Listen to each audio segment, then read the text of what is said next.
The commercialization of computers changed the world of electronics. I'd also like to have your Caesar salad. If you wish to send a fax, transmit now. They drive the information and communication era of today.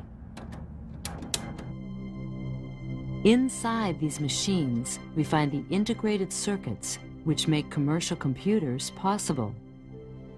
Their evolution from vacuum tubes to transistors to the integration of components has led to the integrated circuits of today's computers and technological centers like Silicon Valley.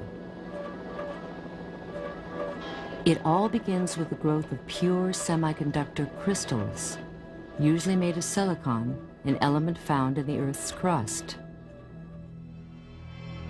Lightly doped silicon crystals are sliced into wafers, which are cleaned and polished on one side. On this polished silicon surface, many integrated circuits or chips are then fabricated. Each one of these chips is a complete circuit, consisting of many thousands of transistors and other electrical components. Each transistor acts like an on-off switch. With this transistor, positive charge to the gate attracts nearby electrons. An electron channel connects the source and drain, which allows current to flow, turning the transistor on. When the gate charge is removed, the transistor is off. This switching creates information as electrical pulses, which are read in the binary language of computers as zeros and ones.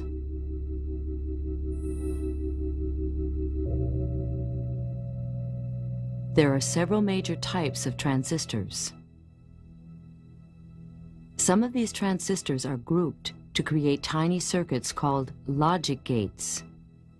These gates follow standard rules, known as truth tables, to perform specific functions.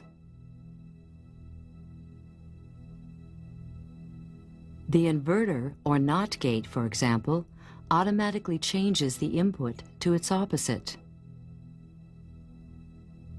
These simple logic gates are the building blocks used to design integrated circuits. By properly combining simple logic gates, a designer can create complex functions to implement a vast array of useful operations.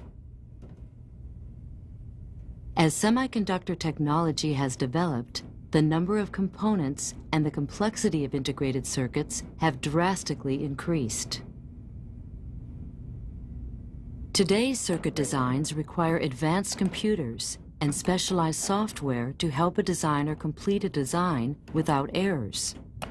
The end product of the design process is the geometrical layout information, which controls where the transistors will be located and how they will be interconnected.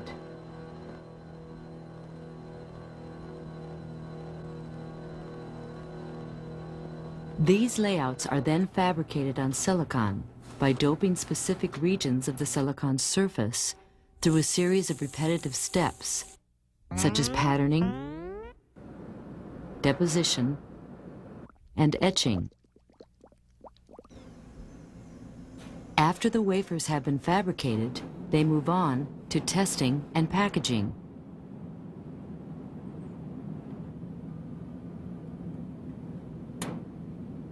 In testing, the wafer slides beneath a probe card.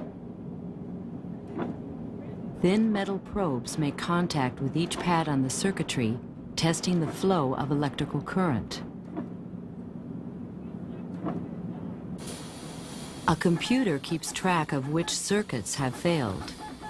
In the inking machine, the failed circuits are marked with a black dot.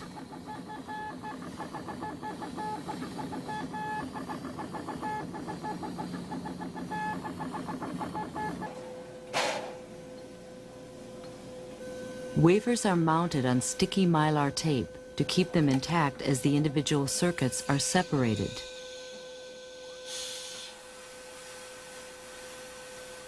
An optical scanner aligns the wafer by checking specific points. Then, in soapy streams of water, a diamond saw cuts through the silicon wafer without cutting the tape beneath. The dies on the wafer are separated, but they remain attached to the tape. In die attach, a camera scans the individual die on the wafer. The electronic eye detects the ink blots that mark the failed chips and skips them. The good die are removed. Adhesive is placed in the cavities of a strip containing 4 lead frames. Each die is properly positioned and placed on the adhesive.